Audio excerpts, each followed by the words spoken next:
My,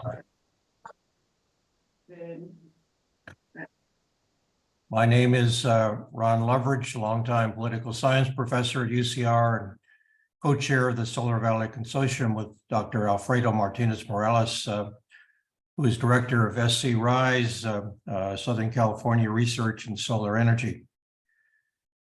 The consortium is in UCR's CSERT, College of Engineering Center for Energy Research and Technology.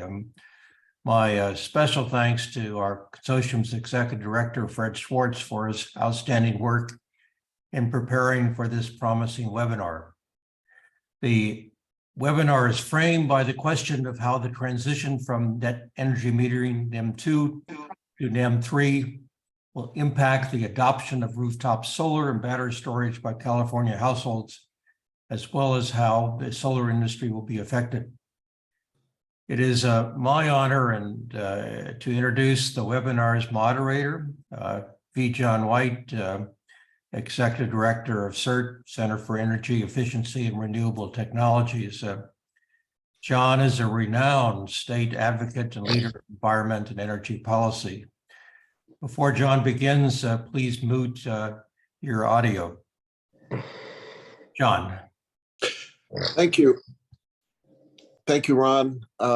It's my honor to be the moderator of this panel and to be with such a distinguished group. I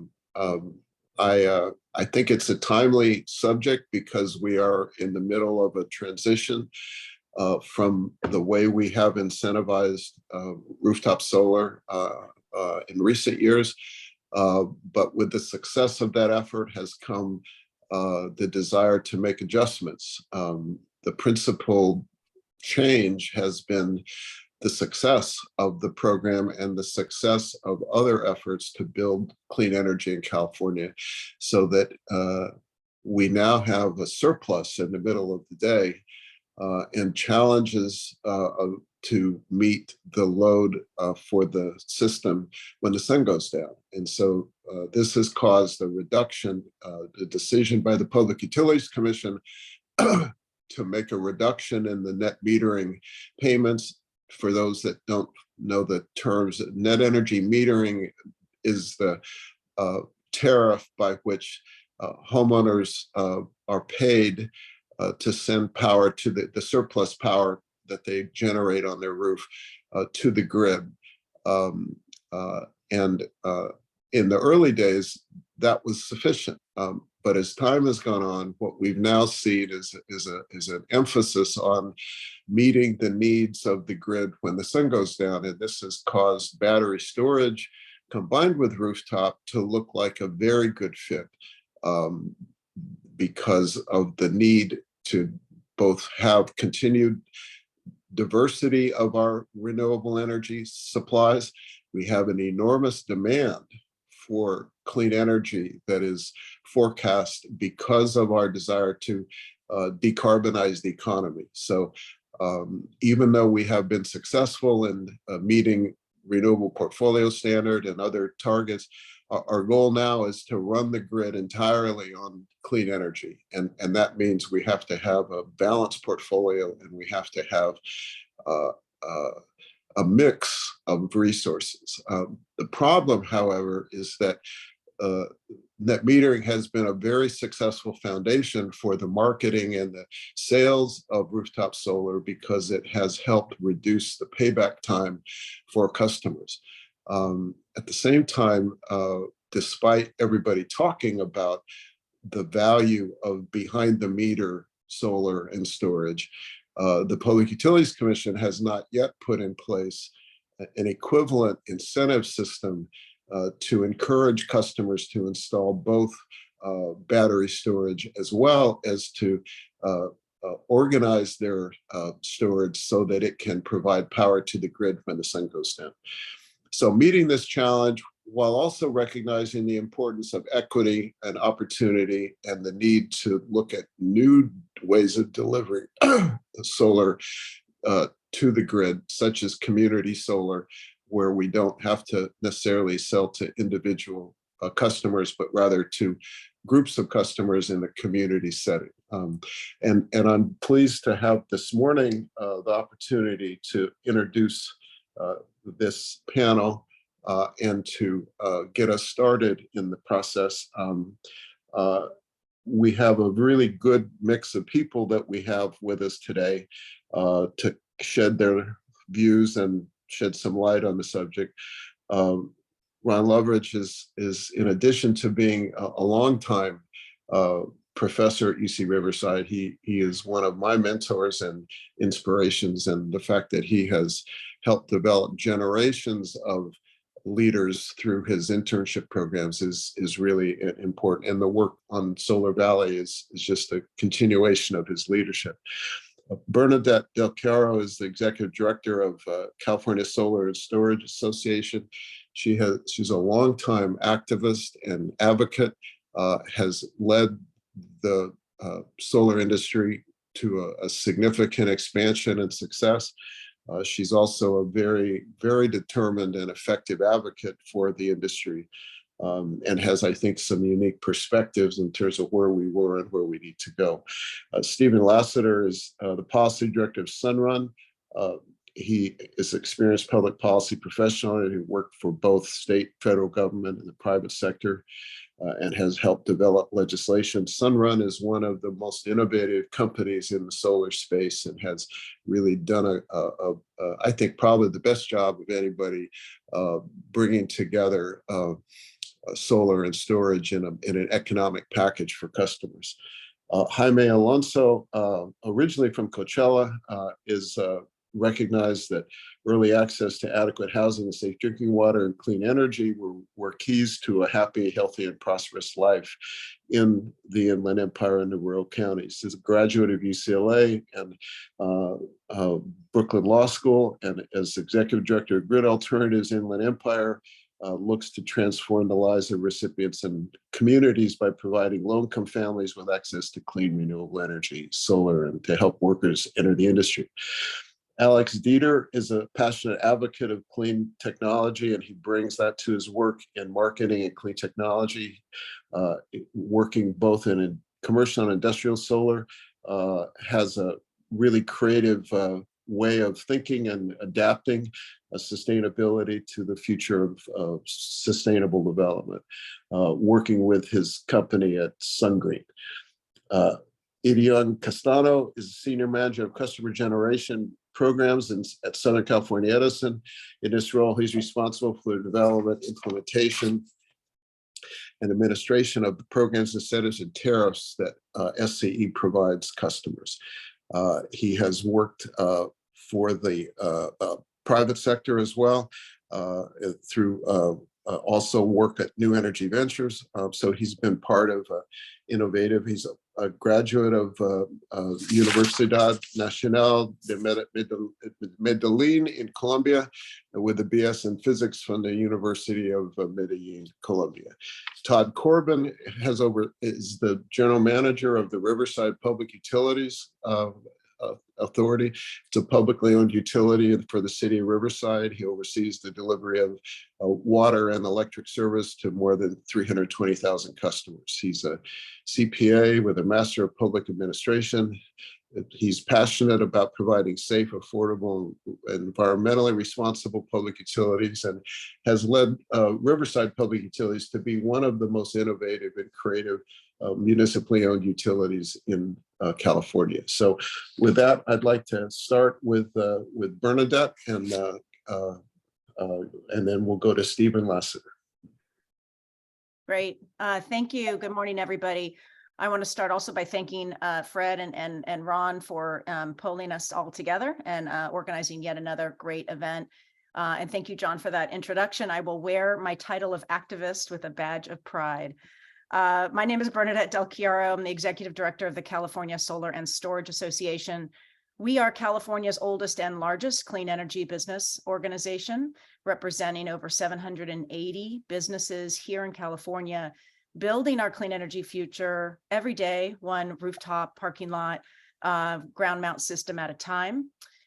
We have members throughout the state and throughout the entire supply chain, focusing not just on single family residential, but multifamily homes, commercial, farms, schools, you name it, everyone in the community, everybody loves solar, and we're here to build those systems for the state of California.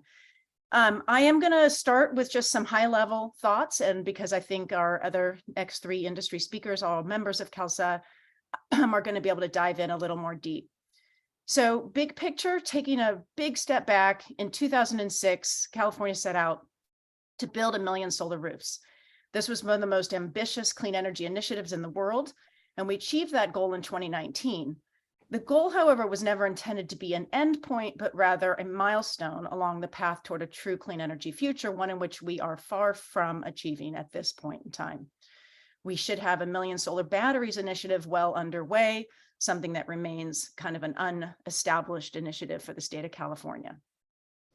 Thanks to the 1 million solar roofs initiative, jumpstarting California's market, we have one of the most powerful clean energy movements in the world, having built over 15 gigawatts of distributed solar throughout the state of California. According to NREL, to put this into perspective, there's a technical potential of building 70 gigawatts, and that's not even including parking lots or other brownfields. So we barely scratched the surface. California needs 5 times more solar, and we need 10 times more energy storage to get to our clean energy future. And we need to get to the point where we're no longer ignoring distributed energy resources at the planning stages of our state agencies, but actually course correcting and stopping these efforts to penalize DERs, but instead incentivize them. A very interesting report just came out by Kavala, commissioned by the Public Utilities Commission, about what it's going to take to get to our climate change goals and high electrification of our electricity and our energy system. And what that report has concluded is that it would cost $50 billion to upgrade our distribution system under a high electrification scenario. Those costs are obviously prohibitive. And one of the things we need to start getting serious about, which John just alluded to, but it's important to focus on, is if we deploy high numbers of DERs, solar plus storage, and we deploy them in the best way possible, but one in which incorporates community investments, individual investments, et cetera, we can reduce that cost. But more importantly, from a climate change perspective, costs aside, we won't even achieve our goals, this study tells us, unless we do achieve high penetrations of distributed energy resources. So this is of critical importance. And again, we need to reframe the conversation in California. Distributed energy resources have been really penalized, or the state has sought to penalize them, and we need to reverse course. 3 facts I want to highlight that I think have sort of a stickiness value to them. There's more solar in Riverside County, over a gigawatt of solar in Riverside County than in Ventura and Orange counties combined, despite having about half the population. Solar is incredibly popular in our inland areas, our valley and our high desert. People love solar, and we should be capturing that and investing in it and doing more to incentivize it. We've built as much solar on rooftops throughout the state as we've built in the desert through utility scale. It's incredibly powerful and meaningful when you aggregate it together. And the biggest battery in the world today is actually located in garages throughout California. We have over 1 gigawatt of battery storage that, if aggregated together and deployed in effective ways, could mean the difference between keeping the lights on or having blackouts. The path forward is pretty straightforward. We know how to do this. We have the greatest distributed energy market in the world, but we need to do more to cut red tape. We have way too many barriers that we throw up in front of consumers that want to do the right thing and invest in solar and storage, especially, is more difficult today than it should be.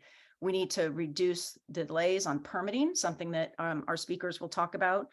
We need to get our fire departments and others to get more comfortable with energy storage and remove those barriers as well.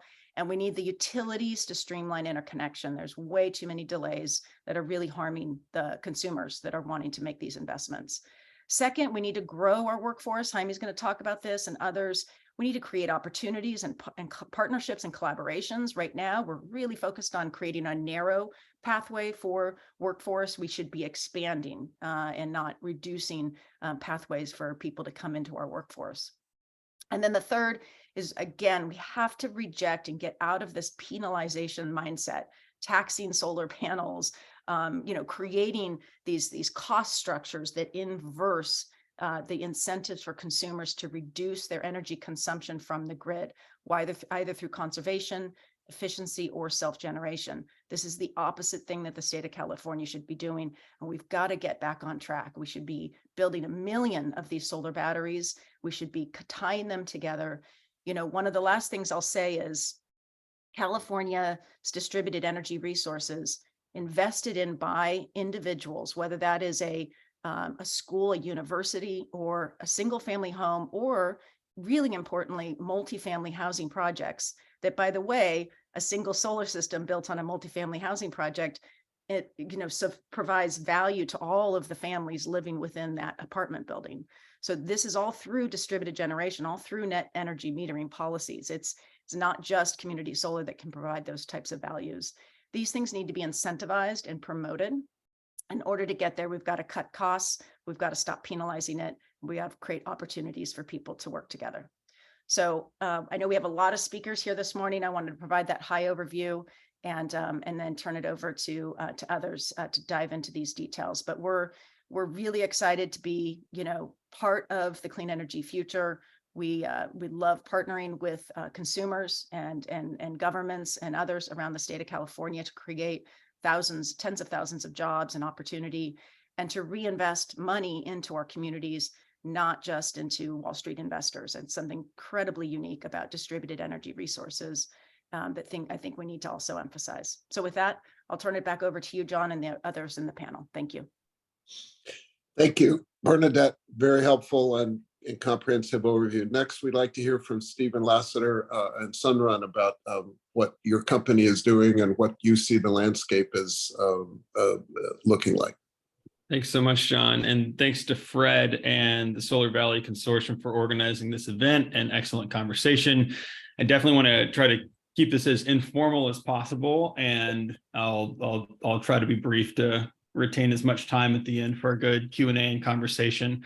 My name is Stephen Lassiter. I'm a director of public policy at Sunrun. Sunrun's the largest solar installer both in California and across the country. We operate in about 23 states and keep an eye on regulatory and legislative happenings in all of those markets. So we have a good view nationally of what distributed solar policy looks like, and lived and breathed the net energy metering 3.0 proceeding over the past couple of years, and have a good sense of how that kind of stacks up with DER policy elsewhere in the country. We are certainly going through that transition, just like all the other CALSA members that Bernadette mentioned. We are coping best we can, but I do just want to be clear-eyed and say, jobs will be lost from this transition, unfortunately, and people are trying to adapt and transition as best they can. What we are doing is we rolled out, a few weeks in advance of the April transition deadline. We rolled out a new product called Shift, which is a solar and battery product that we hope will be attractive to consumers going forward in California. And it will allow them, instead of exporting power back to the grid when it now is much less valuable than it was, to retain those electrons and use them for themselves in the evenings. Just one note there, we are trying to cut costs in every way possible to remain competitive in this new market. And the Shift product will, while it allows for battery storage and self-consumption to occur for the customer, it is not a resilience product. So that's a separate product. So, if we were to install batteries for resilience purposes, those are more expensive installations. And I don't think we can really afford to do business as we had been doing to provide customers resilience at a more affordable cost. So going forward, we do anticipate, most of our installations including a battery, but that battery will be for self-consumption during times of, peak demand on the grid or in the on-peak hours of the early evening, not for resilience purposes. I'm going to touch on two broad and fairly unrelated topics. The first is home batteries and permitting and challenges we're seeing there. And I'll mention a really innovative new federal program called Solar App, or Automated Permit Processing, which folks may be familiar with. And then I'm also going to touch on the SOMA program in California. That's Solar on Multifamily Affordable Housing. It's not a battery program, but well, it can include batteries, but it's a major engine to provide solar access and equity, particularly to low-income tenants across California. So to start, I feel like home batteries are, in a place where solar was maybe a decade ago, where jurisdictions are still, seeking to understand home battery installations. Some are certainly further along than others, but we are seeing significant roadblocks and obstacles to home battery installs because it depending upon the jurisdiction, can be a fairly new technology for local building inspectors and others to understand. So, in a former life, I worked at the New York State Energy Office, NYSERDA, and when local officials don't understand something, they tend to put the kibosh on it until they do, right? Understandably. So in New York State, folks were at the local level implementing solar moratoria on all new solar installations in their jurisdictions. We're not even talking batteries. We're just talking ground mount systems under 5 megawatts because they didn't know how to properly administer and permit it. So I'm drawing an analogy toward home batteries because we have seen some jurisdictions, not return permits as quickly as we would hope, certainly, for our projects. And that creates for a pretty bad customer experience when getting a permit back for a solar and home battery install can take weeks, if not months and months and months. And I live in LADWP territory in Los Angeles. I'm in the process of becoming a Sunrun customer myself with our new Shift product. And the LA County Fire Department last year, I believe, implemented a new review process in addition to that of all local jurisdictions for home battery installs, which really slowed down the approval process. And I'm personally dealing with that now. I've been waiting months and months for my PV and battery system to be installed. To burn at its point, and to the intent, the stated intent of the CPUC, they would like to see many more home batteries installed, but these are some of the barriers and obstacles that we're unfortunately running into that I think the state can really play a good role in expediting. So on that note, I want to mention Solar App. It's Solar Automated Permit Processing. This is an online software platform that's free for authorities having jurisdiction, AHJs, or local governments and municipalities across the country to adopt. It's called Solar App Plus because the plus gets at technologies beyond simply rooftop solar, including home batteries. I think NREL is working on that capability and functionality, but it's not yet widely deployed. And Solar App itself, there's only 47 local governments across the country now using Solar App, but thanks to recently passed legislation in California with SB 379, I expect that to dramatically ramp up. And that law will require AHJs across California to adopt automated permitting software for rooftop solar. Cities with more than 50,000 people are on the hook to adopt that automated permitting software by September 30th of this year. So we are hopeful that that'll have a real impact on speeding up the permitting and approval timelines for both rooftop solar and down the road, once the functionality comes online, for home batteries as well. But unfortunately, we're still kind of in the early stages of Solar App adoption, and we need, local governments, Riverside County and across California, to be moving as quickly as they can to adopt that automated permitting software. It's a win-win-win across the board. Local municipalities still collect permitting fee revenue. If more solar is getting installed because it's easier and faster to do, that local revenue goes up. Obviously, it's good for companies like us if we don't have to sit on our hands for months in order to be able to do business. And then for consumers, like the consumer experience of going solar also goes through the roof because customers don't have to wait months and months and months to get their system turned on. I'm probably already at time, so I'm going to quickly turn to the SOMA program, Solar on Multifamily Affordable Housing, and I hope maybe Jaime or others can also go into further detail about it. But this is one of the issues. Well, let me back up. The state of California has provided incentives for solar on affordable housing for a number of years now. The program's been wildly successful with more than 100,000 low-income renter beneficiaries. This is a major way that California is expanding access and equity to solar for particularly low income and renter customers.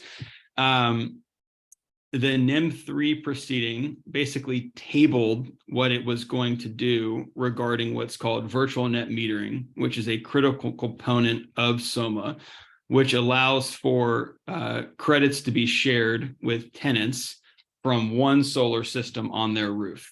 So obviously, if you have an apartment building, it doesn't make sense to install lots of small solar systems for each and every individual unit. There's economies of scale to be had with one big installation and for an accounting mechanism called virtual net metering to keep track of how much solar kilowatt hours are being generated and then to divide them equitably among the people who live in that building. That's called virtual net metering. The NEM 3 decision basically tabled implementing the net billing tariff and changing virtual net metering significantly. That proceeding is now happening, and a proposed decision is expected to come out in July. And we are hopeful that the state will acknowledge the benefits of virtual net metering, particularly for low-income renters. Obviously, one of the stated purposes during the NEM 3.0 proceeding was the allegation of a cost shift and that it was disproportionately affecting low-income folks. The sole beneficiaries of the SOMA program in terms of who is benefiting with bill credits are income verified residents of federally regulated, deed restricted affordable housing. So for the state to significantly change VNEM for the SOMA program would in my view, go in the opposite direction of that stated policy intent. I will give myself the hook here and turn it back over to John because I've probably droned on long enough, but look forward to the other presenters and the discussion at the end. Thank you, Stephen. Actually, that was very, very helpful to cover the ground on these important new programs. So we appreciate you taking this time to help us. Next, we're going to hear from Jaime Alonso from Grid Alternatives and hopefully get some additional perspective on the low-income opportunity. Hi, good morning, everyone. Thanks, V. John, for that introduction. And thanks, Fred, for organizing this and everyone else involved. I'm actually going to be sharing my screen. I did put together a presentation, not because I want to feel any more important than the other panels, but because there are some facts and figures that I think will be helpful to visually see as well. So I'm going to share my screen.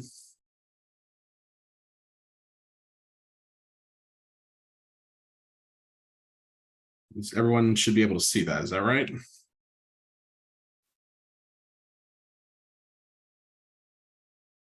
I don't see anything yet, Jaime. Okay, thank you.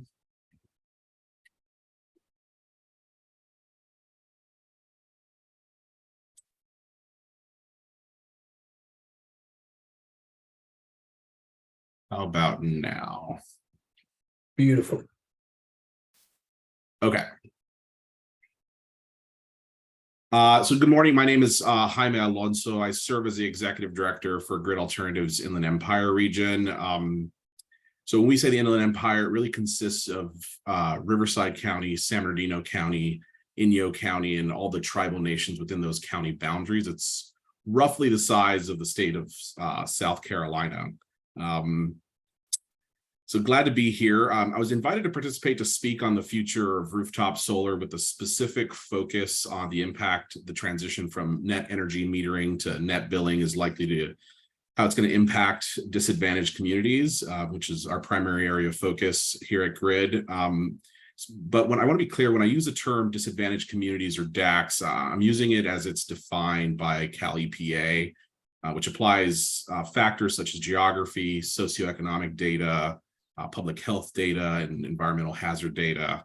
But generally speaking, it's really two groups, federally recognized tribes and really census tract areas that have higher pollution burden scores and where the area median income is 80% or below. So my hope for our gathering today is for each of you to leave with an understanding of Grid's work, and the work we're currently doing, work we're anticipating in light of this shift, and what we're hoping for when it comes to installing rooftop solar in DACs now that net billing will significantly reduce the compensation structure for solar. Here's just a brief overview, just a few slides that I'm going to be going through. As I mentioned, be giving an intro on Grid, going over the current situation in DACs, what we're anticipating, and I'm going to leave you all with some probing questions.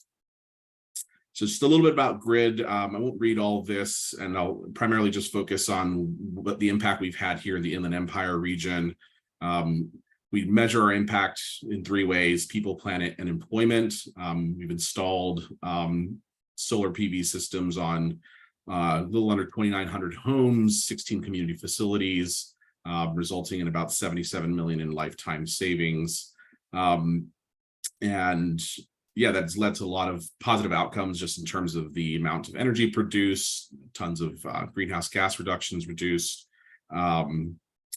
And we do have an integrated workforce training program. And so we do track and train the individuals that come through our various training programs. To date, since our inception in 2012, we've trained over 4,100 individuals, over 16,000 hours trained, and I've partnered with 38 different job training partners throughout the years.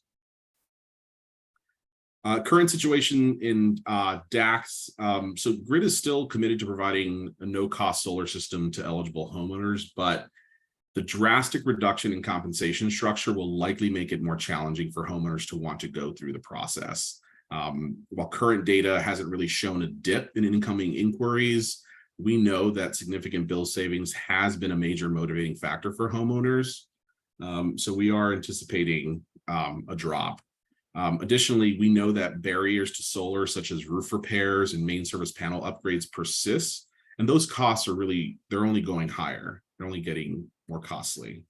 That being said, as has been mentioned, we're very much in a period of transition.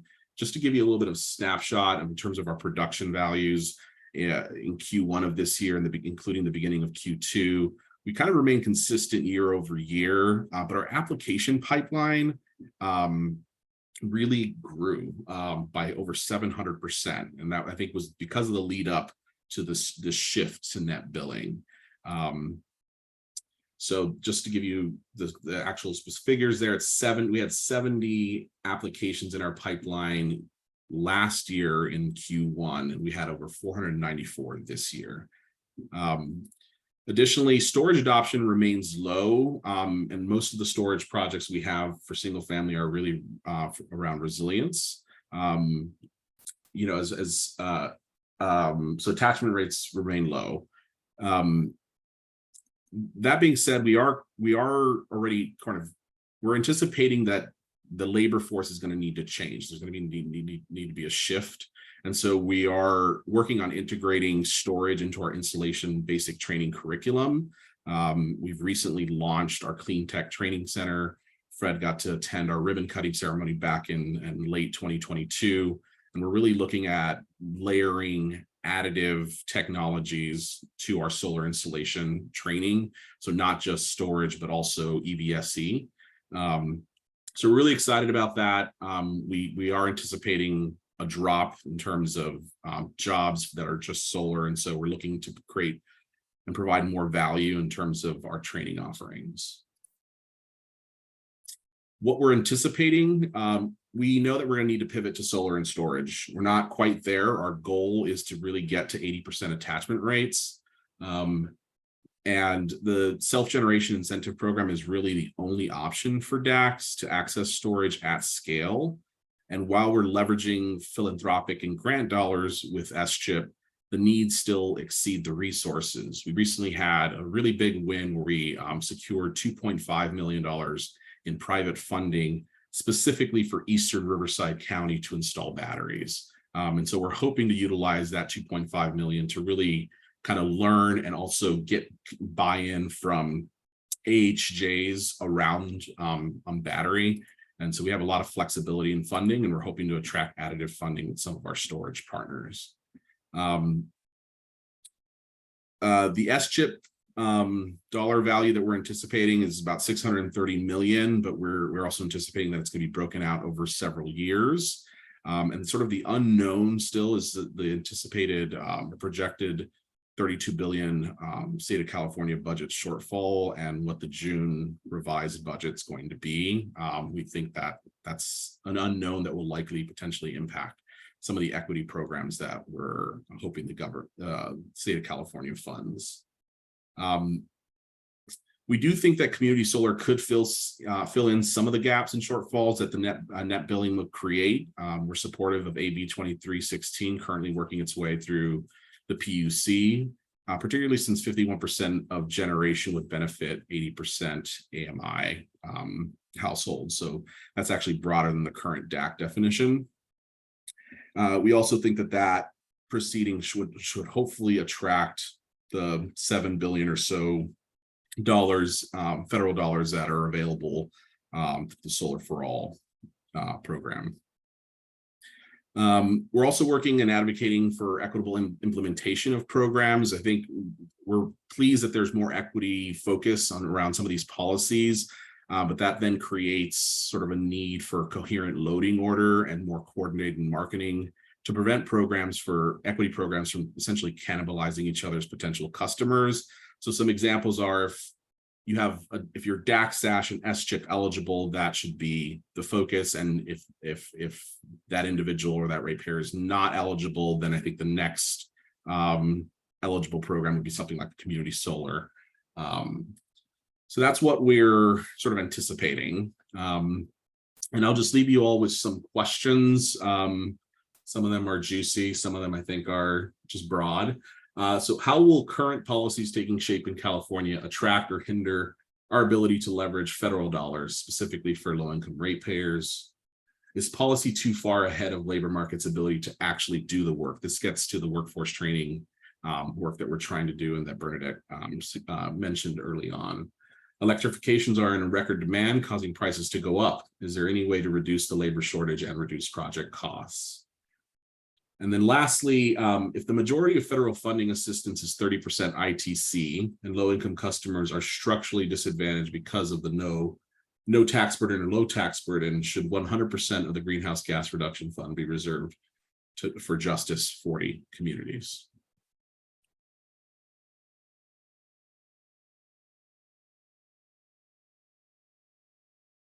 And with that, I will try to stop sharing my screen. There we go.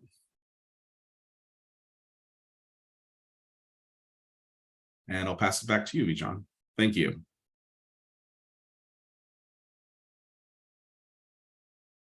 John, you're on mute.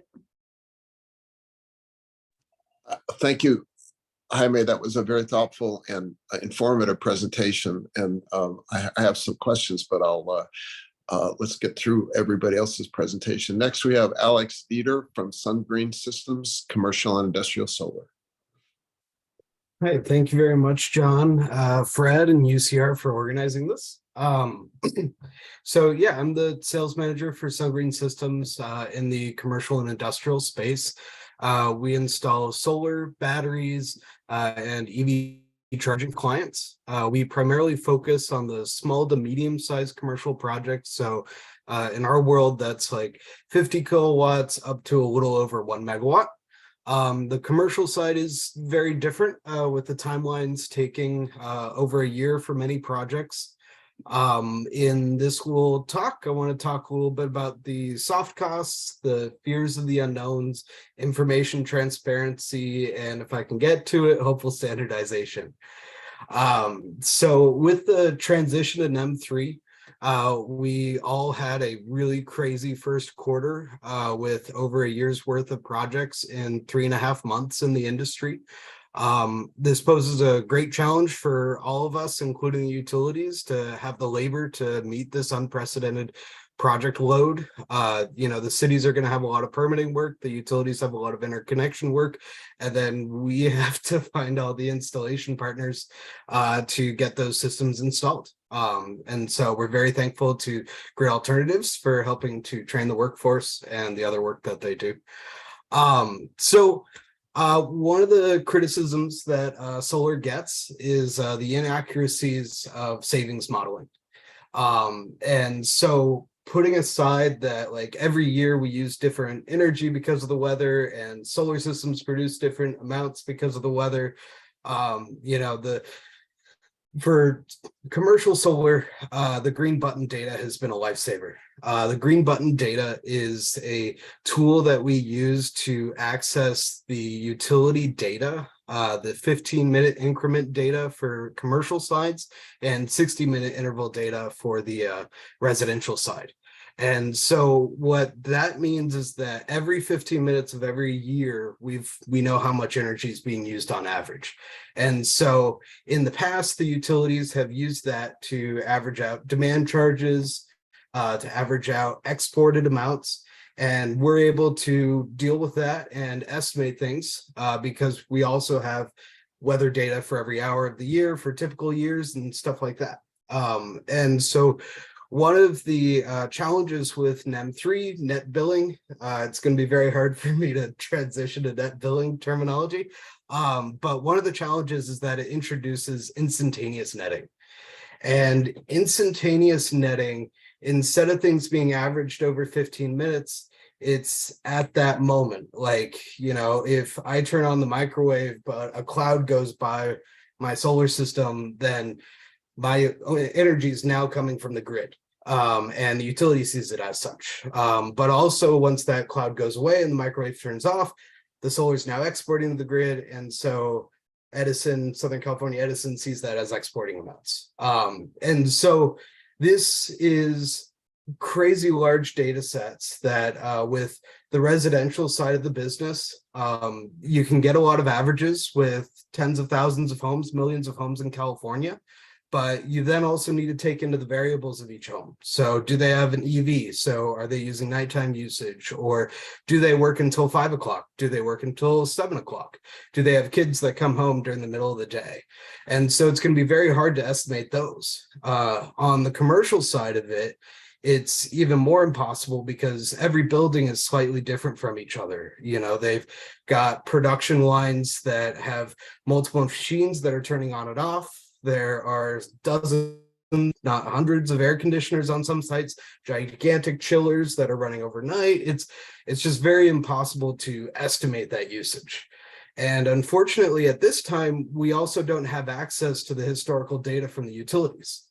We're not able to get instantaneous data so that we can model how many exports we're going to be having, because there's a lot of different usages to that export amount. And so on the one side, we have businesses like cold storage or data centers that use a constant load of electricity. And so with those, there isn't very much varying. But with the factories that I was talking about earlier, when one production line turns on, there's a spike of energy. When an air conditioner or chiller turns on, there's a spike of energy. And with energy storage systems, it's a really great opportunity for those spiky loads to just chop off all the spikes. And if we don't know how choppy that load is, we don't know how beneficial an energy storage system is, and we won't be able to explain that to a client.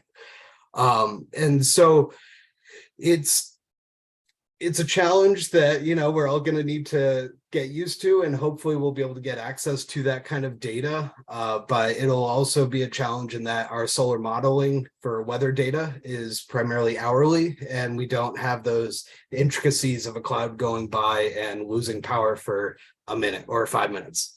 So anyways, Bernadette Calsa was super great in over the last 2 years, helping us with the net billing finalization of what it was going to be and determining what those decisions would be. During that time, however, we weren't coming to a conclusion, and so the legislature came out with AB 2143. And that requires prevailing wage for all projects on the commercial side that are over 15 kilowatts. Don't have too many issues with prevailing wage. It's just one of the problems. If contractor messes up their formwork and stuff, the customer loses their net metering status. And the contractor should be the one who's punished, not the customer. And the other side is that we don't know what the trigger dates are. If it's going to be based upon the interconnection, because it's through the CPUC and that's how net metering is determined, is it based upon the permit issuance? And so we're getting the project going, or is it just going to be all work that's in 2024? And so with that, and our commercial projects taking well over a year to get the permitting done, the interconnection, the installation, we're in a really big unknown right now in that we don't know if we can sign a project or if we're going to need to change order a client. And so the unfortunate push that that's getting us to do is to look more and more at non-exporting systems. And so a non-exporting system would mean that we don't have the prevailing wage. And so we have known costs for that next 12 months, 15 months, 18 months. And it also means, though, any excess power, all the weekend power, midday power, we're just throwing that away. And we won't be giving it back to the grid. The utility won't get it because the devalued nature of exported energy during those peak times is just not worth it. It's very little value to a commercial system when our export amounts are less than 40%. You know, a lot of our projects are less than 20% export amounts. Instantaneous netting, we don't know what that is, but you know, those are the kinds of things that we're looking at. I don't know where my time is, but standardization would be great. Get examples of single line diagrams that the utilities have approved, that the cities have approved, so that we know what we're doing instead of trying to learn stuff. It's very hard to go into new jurisdictions because we have to learn what's on the website. Sometimes it's not on the website, dead links. But I think I'm at time, so I'll go ahead and cut it off. Thank you, Alex. Very, very thoughtful and informative in helping us understand the complexities of this particular market segment. So very much appreciate your presentation. Our next presenter is Eddie Young Castano from Southern California Edison, who's senior manager of customer generation programs. So Edie Young, please help us understand the Edison side of the story, since you're right in the middle between all these customers. Hello, Fred. I have some issues connecting to my computer. Can you guys hear me okay? Yes. Okay, perfect. Hello, everyone. Edwin Castaño with Southern California Edison. I'm the senior manager of customer generation programs. I oversee all of the interconnection for the NEM and the VNEM systems. I also oversee all of the incentive programs that we have, including the SCHIP, which somebody mentioned before, as well as the SOMA, the DAC-SASH, and also the green energy programs, which include the community solar-like programs that we have. Very glad to be here. Thank you, Fred, for inviting us and setting up this meeting. First of all, I want to reinforce the comment that Bernadette did. Riverside County is our top installation for NEM. We have about more than 150,000 installations in Riverside County, with more than 1.1 gigawatt of solar installations in the county. It's followed by the LA County, but we're very happy that the adoption in Riverside County is that high. I want to kind of update everyone a little bit about the transition. Great points, by the way, made by the speakers. So I'm going to try to address some of those. The first one is the transition from NEM 2.0 to the the new solar plan. But by the way, we prefer calling it solar billing plan. I don't know. It's technically not in N 3.0. We call it solar billing plan. We change it to solar mainly because 99% of the installations, more than 99% of the installations are solar. So we call it in the utilities the solar billing plan. We received this year for the Southern California Edison only, we received 142,000 applications just between January 1st and April 14th. That's 20% more than we received the entire year in 2023. So we are, as you guys know, we are a little backlogged in that. We try to do our best to issue as many permission to operate as we can. And currently we are in the last 2 weeks of the transit sunset. We are starting to review applications received in April. So first of all, I apologize for all of those customers that have been waiting there. We have been trying to optimize which one receive permission to operate, but we are diligently working to try to get this bunch of installations throughout. That's typically not the way we handle interconnections, by the way. Last year, we had an average of 3.5 days to respond to interconnection requests. Now the 60 days delay is not typical of what we do, and we expect to go back to normal rates probably middle of August or maybe beginning of September. Somebody made a comment about the interconnection process. I lead the interconnection process. I know how much pain sometimes we have to go through to install certain projects. Totally agree with you. The interconnection process has to be streamlined. We have to come up with better ways to provide to the customer the permission to operate as soon as possible.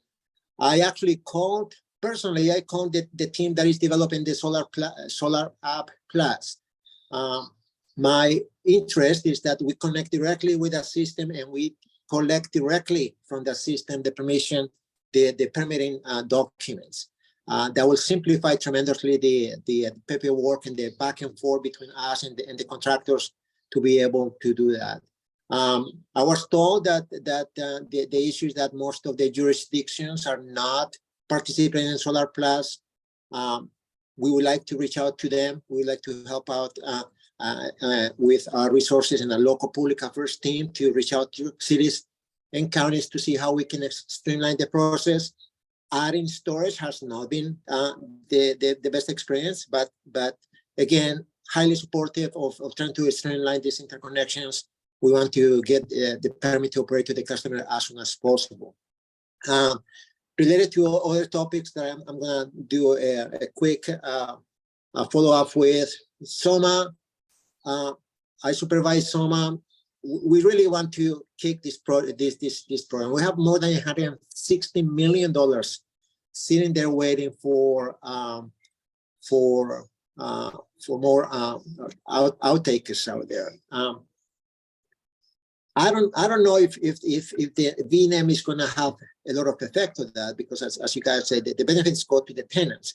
The problem is that it is the property owner that has to make a decision whether or not they can do that on behalf of the customers. And currently the SOMA legislation has restrictions on how the property owner can take advantage of that so they can have the incentive to provide those services to the tenants. I have proposed to the energy division and to the feedback and the rulings that we have been followed that we need to sit down and see how the program can be modified to give the system owner a little more chunk of the incentive to be able to move forward. We continue to talk to the energy division. I don't know if they can do much without legislation. Maybe this is something that we need to bring up as a workshop. But I don't like to see $160 million just sitting there waiting for outtakers, and they don't want to do that. So we need to come up with creative solutions to be able to use this money. This is for the benefit of low income. So I'm very interested in finding ways to actually incentivize the property owners to take this money. Related to SGEP, yes, we are also waiting for the commission to release the money for AB 209. 600 million across the state. We think that for Edison is about 45% of that amount. All of that for low income. I work closely with Grid, by the way. We actually are the only utility that actually promotes grid alternatives as a partner in the DACSAS program. And we hear their concerns about the parent data with storage. We think that the commission has a big opportunity to actually direct these AB 209 funds to be able to be utilized along with DACSAS and promote that pairing between energy storage and solar that we want. I'm really hopeful that we're going to hear some decision from the SGIP proceeding, hopefully soon, and see how we can continue to promote DACSAS and maybe bring in some of that money also for SOMA. Some things need to change to be able to use that money for SOMA because of the current requirements of SGIP to show resiliency. I heard Ron saying, and I follow that very well. Resiliency is more expensive. Asking a project to provide resiliency is gonna put an extra effort that is not necessary for us to adopt storage. We need to be able to get there. My last plug, a little bit, we're launching a new program. It's called the Microgrid Incentive Program. It offers up to $14 million per project, per community. I would love to give you more details. The program is expected to launch in October. We're expected to propose a handbook for the new program, but we really need to engage the communities that need resiliency and see how we can direct this money to the use of communities that need that resiliency. Maybe that in pair with the Third Generation Incentive Program Fund and other solar programs we can be able to put it back together. So that's all I have, the update. Any questions? I'm very interested in making this program successful.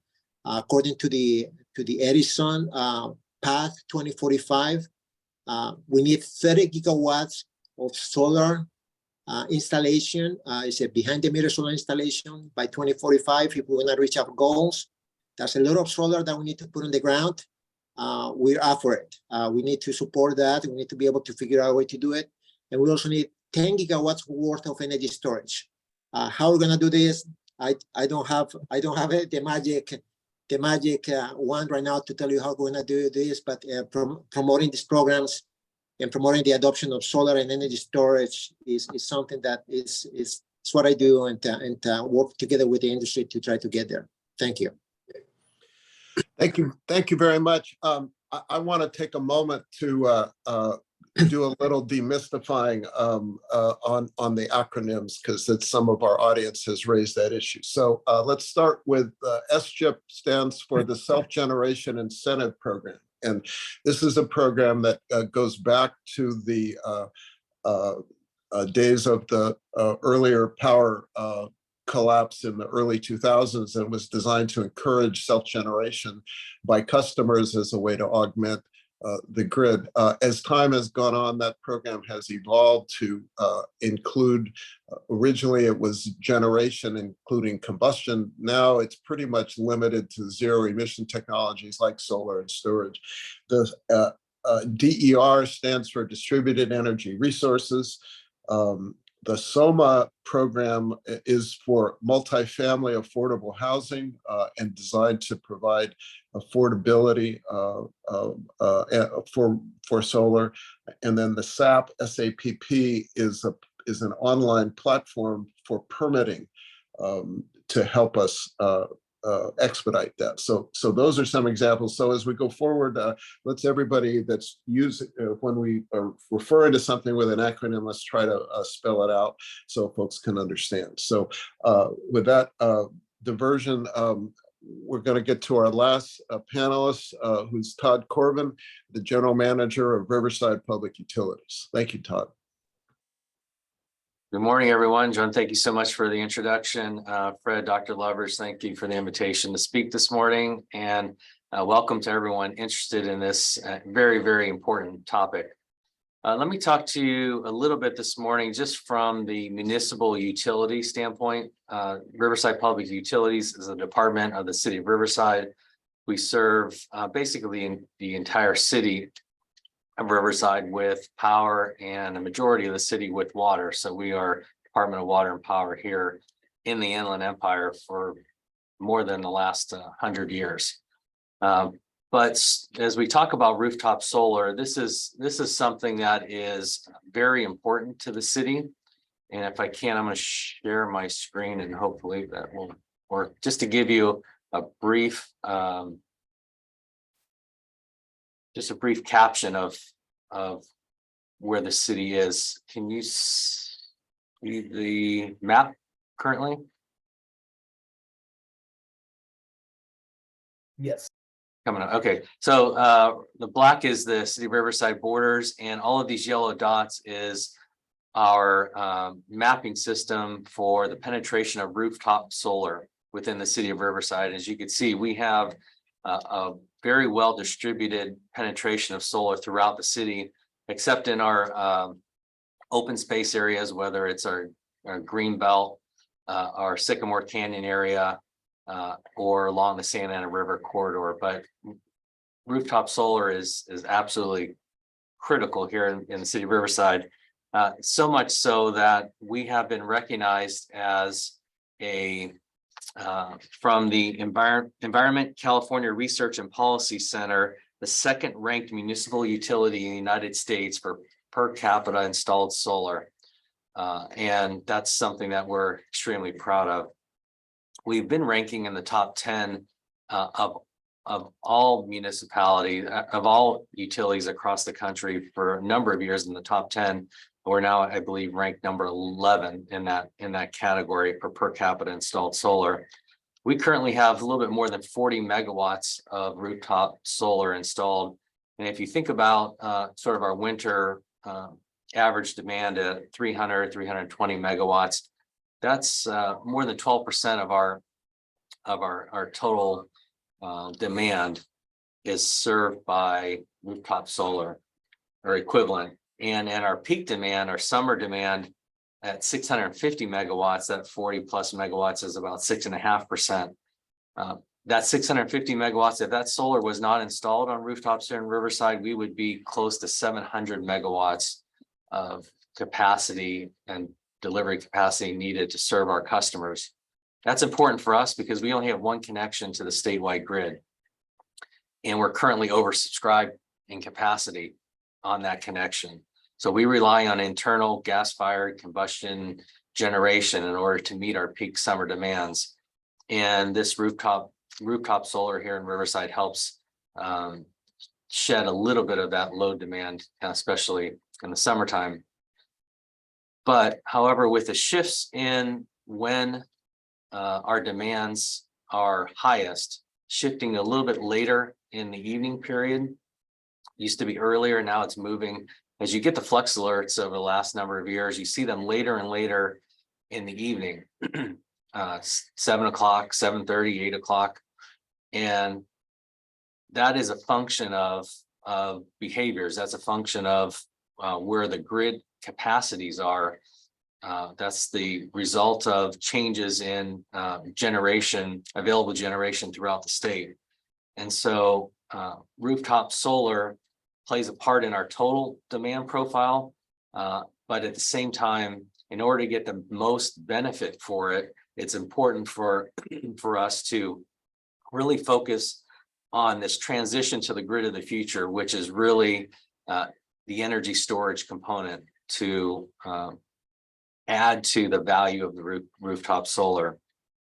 We have adjusted our own program similar to other utilities. We call it our self-generation program. And what we've done is we have increased the cap. Part of what we've heard over the years is that customers want to generate even more than their usage. They have the capacity to do it. Sometimes the homes that they have or their own behaviors, they are extremely efficient, and they can actually generate more than what their bill, what their own needs are. And we would cap that in the old program. And in our new program, we have allowed customers to build systems at 150% of their historical 12-year average.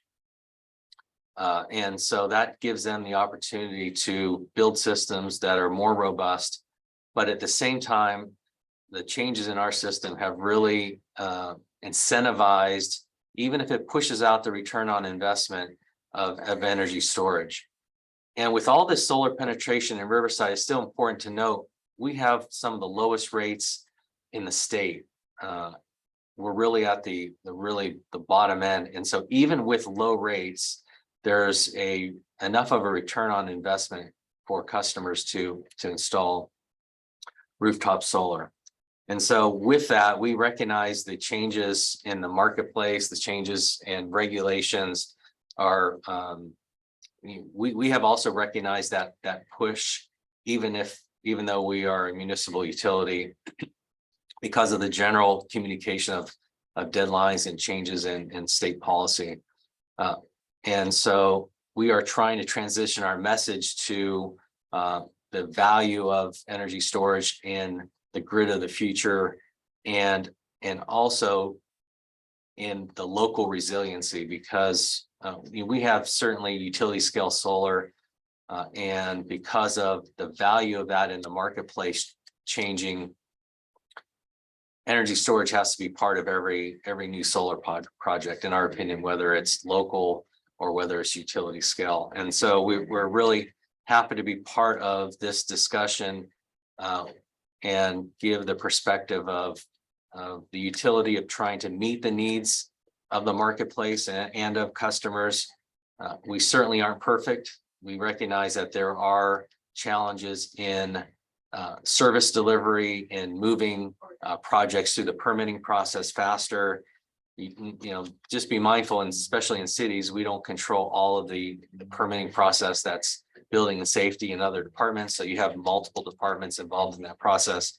The Solar Plus app is probably something that we are not going to move forward with because of a large financial investment in our own new online permitting system.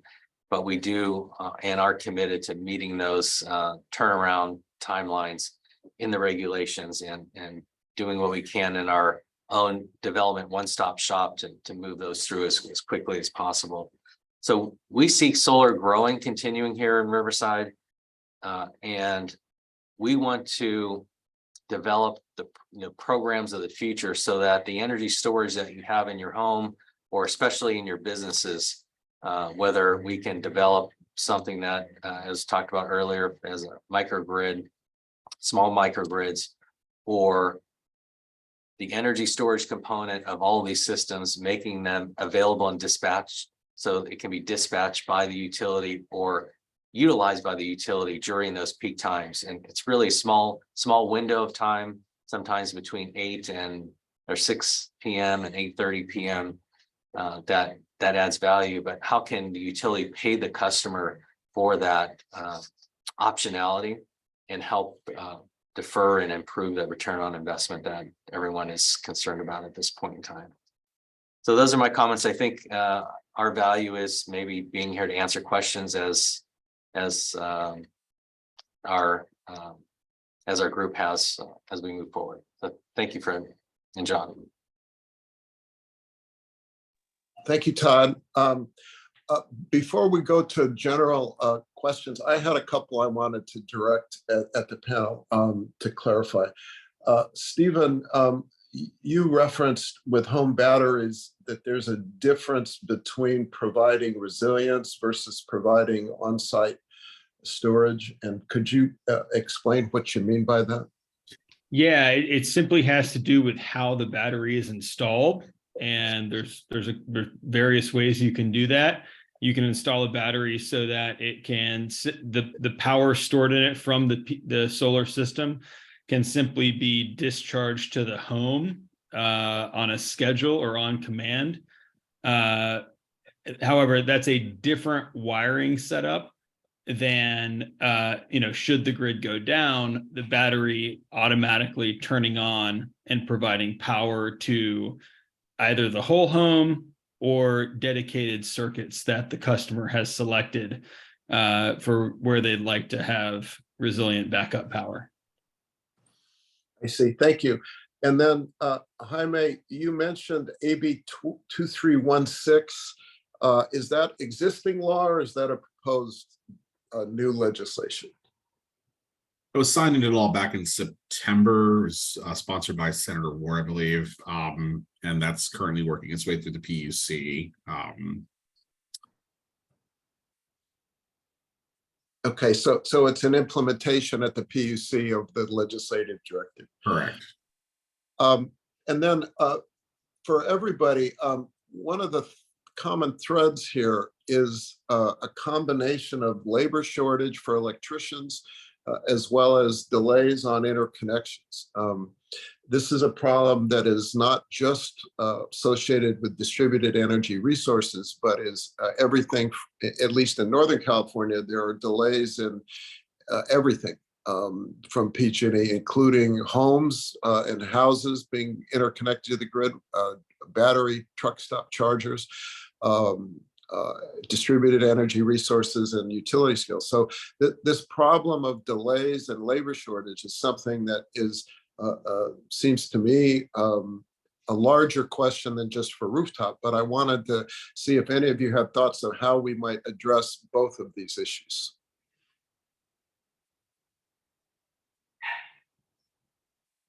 I'll jump in. I think one of the challenges we're looking at right now is there's some efforts underway at the Contractor State Licensing Board to really restrict who can do solar and storage installations going forward. There's a move to restrict it only to certified electricians, which really will kind of steal from, if you will, the projects that truly are only certified electrician work, as opposed to the multi-craft efforts, work of distributed solar and storage projects. So, we're really encouraging the Contractor State Licensing Board to take a holistic view at those proposed regulations, create opportunities for other trades to be part of the distributed solar industry as they are today, and preserve that multi-craft pathway, and be really mindful of what those kinds of restrictions and limitations would do for the ability to build out distributed energy resources, and concurrently the impacts it would have on the utility scale, as well as just whole electrification efforts. It's our near crisis, and there's real ramifications to our clean energy future if we go down that path. So that's one specific concrete thing. We could probably do a whole webinar just on this topic, but I'll leave it just at that one. Thank you, Bernadette. That's very timely and helpful.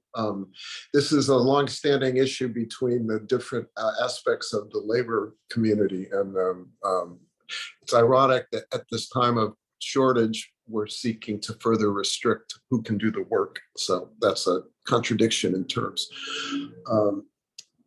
So I'd like to now open it up to the audience for questions. Fred, I'm not quite sure how this part is going to work, but I think we've had a good discussion. I really appreciate everybody's comments. Very informative, very well organized, and timely. So with that introduction, we do have some time for questions or additional comments from the panel.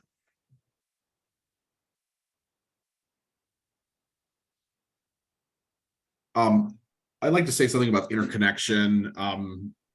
Grid's been doing more and more multifamily and larger scale projects, and for the last like four plus years, I think we've seen a lot of inconsistency in the timeline for when projects are green tagged by an authority having jurisdiction, that's the permitting authority, like a city or county, and the interconnection, like when interconnection actually happens.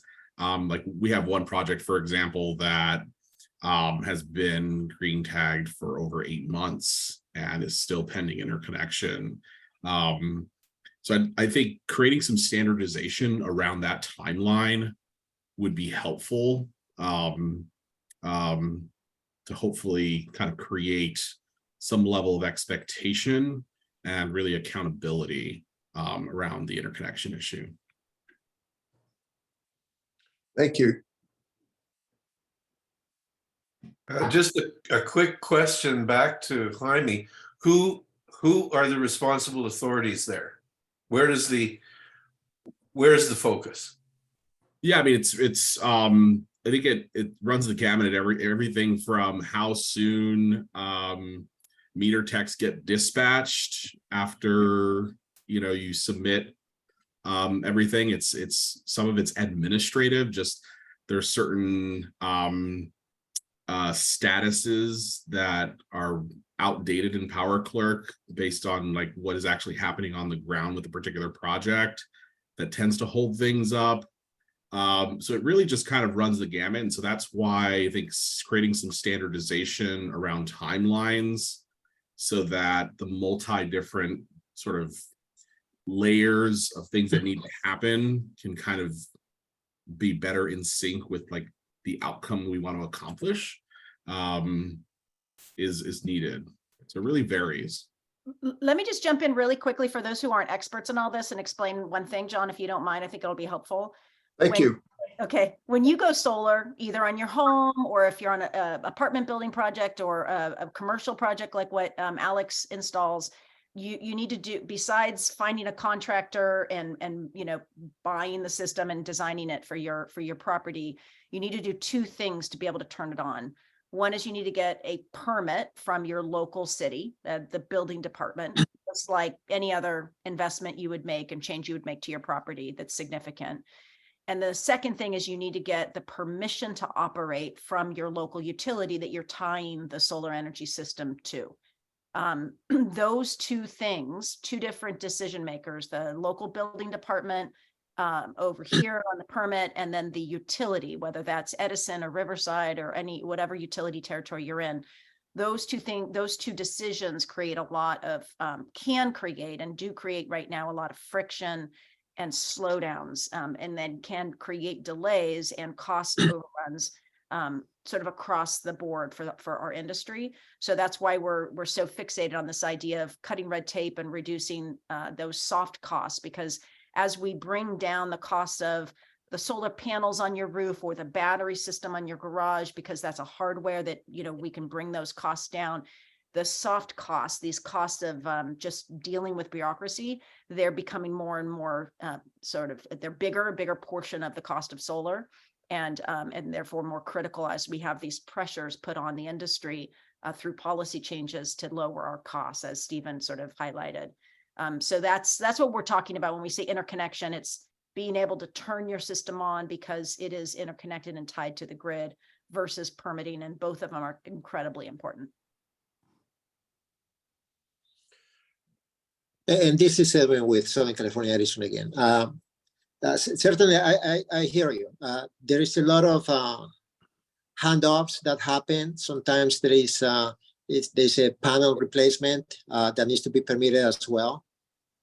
It creates a lot of dead slack, right? I don't have anybody in the field that can talk to me about the challenges that they have right now on expediting this interconnection, but I'll take the notes back. We are actually talking to the Energy Division on the 27th, I believe, about what we can do to expedite that process. In my team, we'll pretty much take care of the application and the diagrams and the paperwork, and that is probably the part that we have mastered. But once we rely on installations out on the field that may require 2 or 3 different trips to the site, we lose a little bit of visibility. And I totally hear you. So let me take back those comments and see what my field people can say that we can do to enhance that process. Thank you. A couple questions that we have I'd like to throw out. One is we've asked the panel to comment on the proposed graduated fixed charge proposed by the PUC to recover costs based on level of income.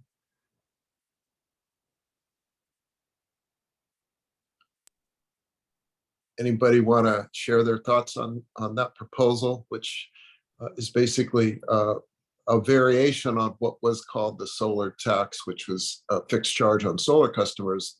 There's now proposal for a graduated fixed charge based on income for all customers. And I wondered, does the panel have any comments on that? I'll happily tackle it. It's a big issue that we should do a whole panel just on as well. But basically, John, yeah, you summarized it fairly well. The fixed charge, put aside the income graduated part of it.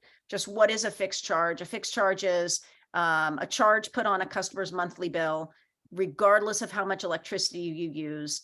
And we have fixed charges in California. I'm not sure about Riverside. But there are fixed charges here where I live in Sacramento. We have one around $20. The Public Utilities Commission has the ability to put in place a fixed charge that would be around $13 today for Edison and the other investor-owned utilities, but they have not put that in place to date. Last year, the state legislature passed a little-known bill. It was a budget trailer bill, didn't really get very good debate or a lot of sunlight. To create an uncapped fixed charge for all residential customers in California, that with an additional detail of it being based on income. So the income graduated piece is a really complicated one that I think is pretty fraught, but it's a bit of a kind of a bit of a distraction from the core of the policy, which is, should consumers pay a set amount for on their monthly electric bill for the right essentially to be connected to the grid, and what should that amount be? The proposals being put forward range from $36 a month to $190, depending on who put forward that proposal, various other details, but that whole range, 36 to 190, would by far be some of the largest fixed charges in the country, and would really have this perverse two things. One, it would de-incentivize people from investing in energy efficiency and conservation, as well as self-consumption and distributed generation. So it kind of flips California's long-standing loading order, which is we should always do efficiency and conservation first, followed by renewables, kind of flips that on its head, and it tries to incentivize a higher electricity usage. But it does it with a very blunt instrument that doesn't really necessarily, get at that promise of electrification.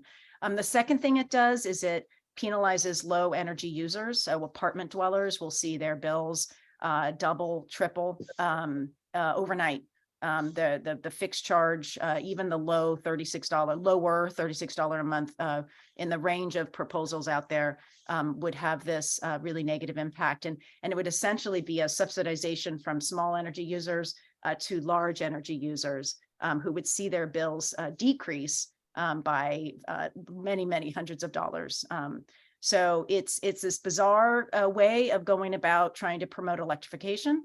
And it's something I think we really need to put a lot more time and energy into thinking about. There are many other ways to try to get Californians to electrify their cars and their homes. And we think this one might be sort of a bit of a too blunt and wrong-headed way to go about it. So those are our initial thoughts, but a lot more to say. Thank you, Bernadette. The other question we have is what is it going to take to take advantage of the warehouse and rooftop parking lot space that is available but not currently used for distributed resources? There are some legislation moving through the legislature. I believe Senator Becker has a bill that would encourage installations on warehouses and water canals and so forth. So what do we think of that?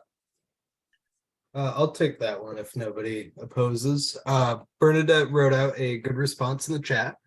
And so I check that out. So for a warehouse, we are limited to 100% of what the warehouse is used for electricity. And so in a warehouse, you've got lighting, hopefully you have air conditioning, and then you have some forklift charging sometimes. In the future, we'll have EV truck charging. But right now, the current loads in a warehouse, you're only going to use 10%, maybe 20% of that rooftop space. And so to use the rest of that space, you need to have a program like LADWP, Los Angeles Department of Water and Power, feed-in tariff, FIT program, of where all of that electricity will get exported to the grid, and then LADWP gives you a flat amount for that electricity. Alternatively, in other states, they've got really great community solar programs of where you can fill up that warehouse and then virtually send that power to an apartment building down the street or to other people inside the region. And so that is something that we've been trying to do in California, but we haven't been successful so far. And then finally, you have the tenant landlord issue that Ed Young referenced. And so you have a landlord who owns the warehouse, and then you have someone who's renting the inside space. And so the inside space guy, he wants the solar. Landlord doesn't want to pay for it necessarily. And so that's a really hard one to get around, because you're either changing the lease terms to pay back the landlord for the solar, the tenant's paying for it, but then the landlord's like, all right, you're staying here, so we're going to renew the lease. Or we have on-bill financing that we haven't really explored too much in California either, of where the utility helps you finance the project over the months. And so you can spread out those payments. And if the tenant moves out, then the new tenant would take that on, similar to PACE financing as well. Thanks. Property assessed clean energy. Sorry. Thank you. We had someone wanted to ask Todd Corbin what his view is on fixed charges, given the experience in Riverside. Sure, yeah, we're going through our own local rate case right now, and fixed charges and variable charges is something we're talking quite a bit about. As we calculate in our own cost of service study, about 55% of all of our costs are fixed. And we have, and municipal utilities probably have a more robust or higher fixed charges than the IOUs. However, our fixed charges, we have 3 different ones for different reasons, but they are based on usage. So it's a variable based fixed charge. So your fixed charges are set at a point in time, either based on your peak demand, your demand charge on the system, or the amperage of your panel size. And probably our only fixed charge that is our customer charge that is broken up sort of on a more proportional pro rata basis. So fixed charges are part of our portfolio, but we recover not 55%, but 30% of our costs through the fixed charge. We don't expect that to increase significantly over time. However, we do recognize that especially low-income customers, fixed income customers, that is perhaps the issue that I hear the most. And so what we have done is we've tried to incentivize and add proportionally to our low-income programs money, so that the cost increases are covered at some percentage by new funding from these programs. And so our new proposal is 25% of the average cost increase of the rate increase will be covered by additional contributions to our low-income from our low-income fund. That's how we've approached it. However, each agency is different, especially with municipalities. They're governed by their local jurisdictions, city councils, and so forth. And so there's a cross section of different approaches in the market. John White, it's approaching 9:30. Perhaps we could have final statements by all the panelists and yourself. Yeah, I would just like to give one more question, which is came from Steve Bardwell about the technologies and requirements for recycling panels. Yep. And then I would invite the panelists to either respond to that or any other final words they'd like to leave us with. So for solar panel recycling, go ahead, Bernadette. No, go for it. So that's something that CALSA and the state of California has been legislating to make sure that we're thinking about this and slowly building that solar panel recycling industry. There are a few companies right now that are currently doing solar panel recycling. I would say, however, that just like our cars, we all love new cars, but there's a huge used car market, and there will be a huge used solar panel market because we have systems coming off that are only 10 years old. We've got panels that still have 80% of their capacity at the end of 25 years. And so, we are going to have somebody either out in the desert or in other parts of the world that are perfectly happy to take those solar panels. And so it's a reframing of, do you need that 100% capacity, or, can we keep the life of these going? Because we've got solar panels that are 40 years old that are doing just fine. And so it's recycling, making them out of materials that we can easily recycle is very important. But there is also that repurposing, reusing, and the reduce, reuse, recycle. I might use up my last closing comment on this, but it's so important. We're in this weird limbo stage in California, though, with that vision that Alex just laid out, and that the Department of Toxic Substance Control declares these solar panels to be hazardous waste. They are not hazardous. They are recyclable and reusable.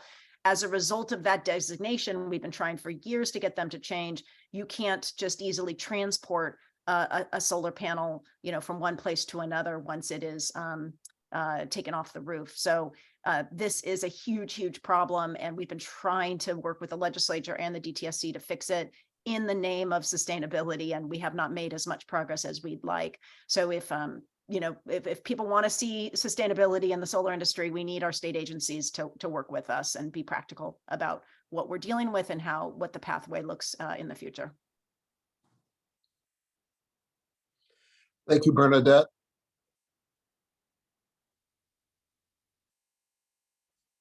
Steve, do you have any final thoughts? I think Steve jumped off, and I don't really have any final thoughts. This has been a great discussion. I think Bernadette teed up like 3 other potential discussions that we potentially could touch on at a later point. Really enjoy being part of this, and thanks for the consideration. Thank you. Well, having come to the 9:30 time, I want to thank everybody for their participation, and thank Ron and Fred for preparing this extraordinarily panel and really good preparation, good mix of points of view and experience. So I thank everybody for participating. And as Fred has put in the chat, the recording will be available for sharing. And I believe there may be other webinars in the future under this Solar Valley leadership. So with that, thank you all. And Thank have you, a great John. day. Thanks, Fred. Thank you very Bye. much. Have a good day.